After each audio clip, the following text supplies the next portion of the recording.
மாலையும் தாலியும் இல்ல கல்யாணம். விட்டு சொன்னல அவகிட்ட சொல்லிடுறேன்.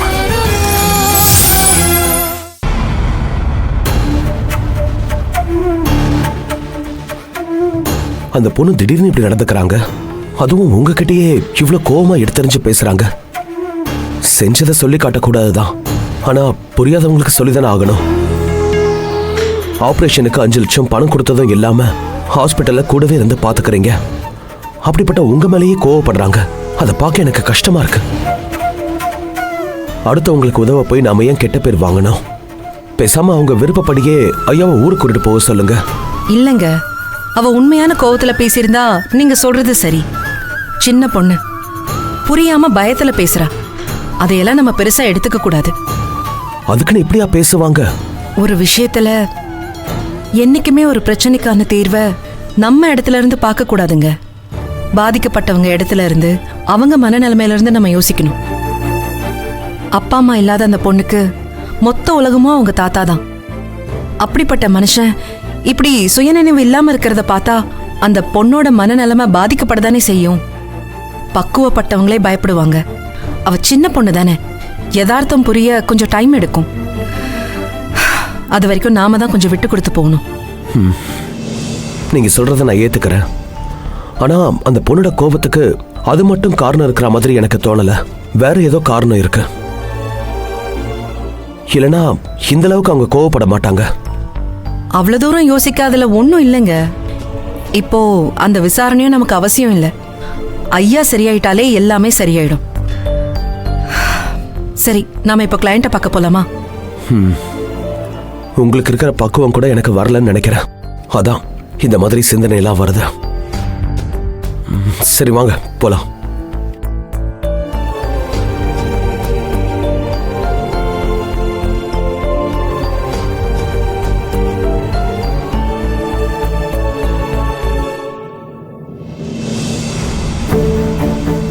மறுபடியும் நீங்க வர்றது எனக்கு சரியா படல.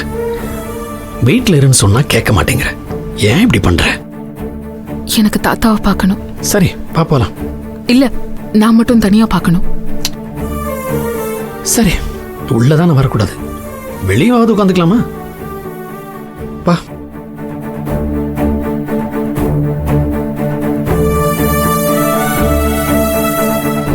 போ, போய் பார்த்துட்டு வா.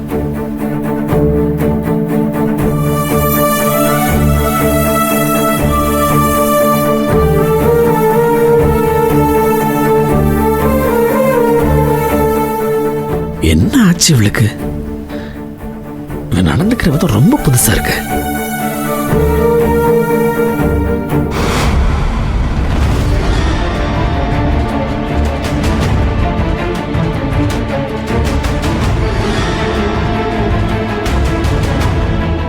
எதுக்கு தாத்தா இவ்வளவு பெரிய ரகசியத்தை என்கிட்ட சொன்ன? என் மனசு பூரா பாபு தான் இருக்காரு. அவர்கிட்ட எப்படி நான் உங்க குடும்பம் கிடைச்சிருச்சுன்னு சொல்லுவேன்? என்னால சொல்ல முடியாது.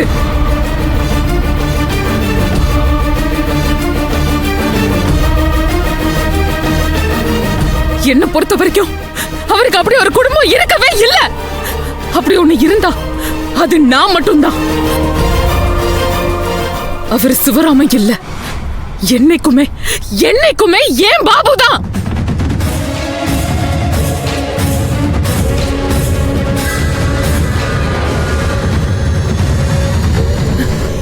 இத நீ தப்புன்னு நினைச்சாலும் பரவாயில்ல.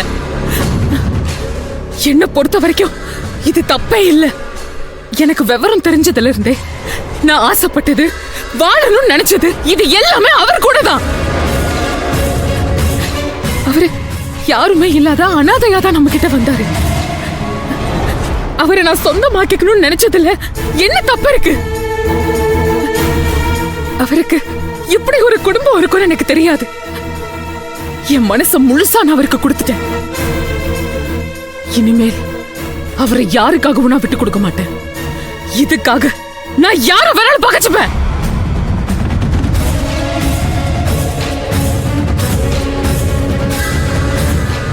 அவருக்கு இப்படி ஒரு குடும்பம் இருக்கிற ரகசியத்தையே யாருக்கும் தெரிய விட மாட்டேன். விட மாட்டேன், விட மாட்டேன்.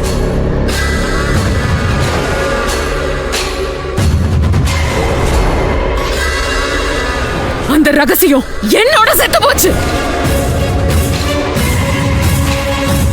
உங்களுக்கு நினைவு திரும்பி வரதுக்குள்ள பாபுவை அவர் குடும்பத்துல இருந்து பிரிச்சு நம்ம கிராமத்துக்கே கூட்டிட்டு போயிருவேன். என் பாபுவை என்கிட்ட இருந்து யாரும் பிரிக்க முடியாது. பிரிக்கவும் நான் விட மாட்டேன், விட மாட்டேன்.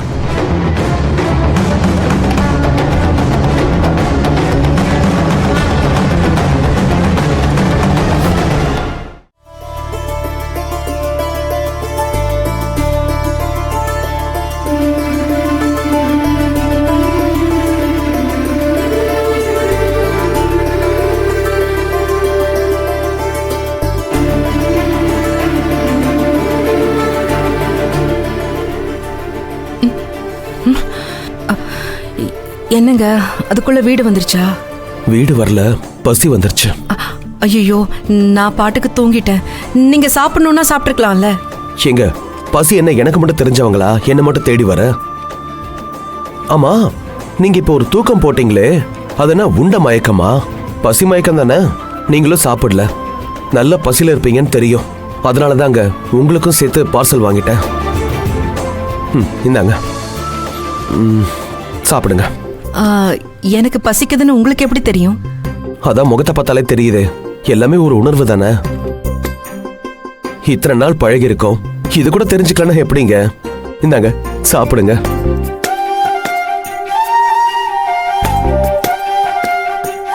என்ன அப்படி பாக்குறீங்க? பார்சல் சாப்பாடு பிடிக்காதா? வேணா சொல்லுங்க, ஹோட்டலுக்கு போலாமா? அது இல்லைங்க, பொதுவா நம்ம பசங்களுக்கு பசிக்கும்னு பார்த்து பார்த்து பண்ணுவேன். அது மாதிரி என் முகத்தை பார்த்துட்டு நான் சாப்பிட்டேனான்னு கேட்டு கவனிக்கிற ஒரு ஆள்னா என்னோட அத்தை தான். அவங்களுக்கு அப்புறம் இப்ப நீங்க தான். நீங்க தாங்க என்ன புரிஞ்சு நடந்துக்கிறீங்க. அதை நினைச்சேன், எனக்கு என்ன சொல்றதுன்னு கூட தெரியல. நான் கூட மீட்டிங் முடிஞ்சது ஹோட்டலுக்கு சாப்பிட போலாமான்னு கேட்டா நீங்க தப்பா எடுத்துப்பீங்கன்னு தான் எதுவும் கேட்கல. அதுக்குள்ள நீங்களும் கார்ல ஏறினதும் தூங்கிட்டீங்க. சரி, உங்களை டிஸ்டர்ப் பண்ணக்கூடாதுன்னு பார்சல் வாங்கினேன். சொல்றேன்னு தப்பா நினைச்சுக்காதீங்க. எனக்கு பசிக்குதுன்னு சொல்றதுல உங்களுக்கு என்னங்க தயக்கம்? எதுக்கு பட்னியா வரணும்? இல்லைங்க, இங்க ஒரு வேலையா வந்தோம், முடிஞ்சதும் வீட்டுக்கு போய் சாப்பிடலாம்னு நினைச்சேன். அது மட்டும் இல்ல, எதுக்கு உங்களுக்கு தொந்தரவு தரணும்னு.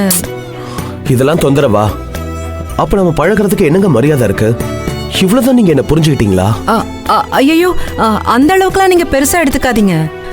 நான் இதை ரொம்ப சாதாரணமா தான் சொன்னேன். இல்லங்க, நீங்க அந்த அளவுக்கு தான் எனக்கு உரிமை கொடுத்துருக்கீங்க. என்ன நல்லா புரிஞ்சிருந்தீங்கன்னா உரிமையா வண்டியை நிப்பாட்டுங்க, நான் சாப்பிடணும்னு சொல்லிருப்பீங்க. யாரோ ஒருத்தரா நினைக்க போய் தானே உரிமையா கேட்கறத கூட தொந்தரவா நினைக்கிறீங்க.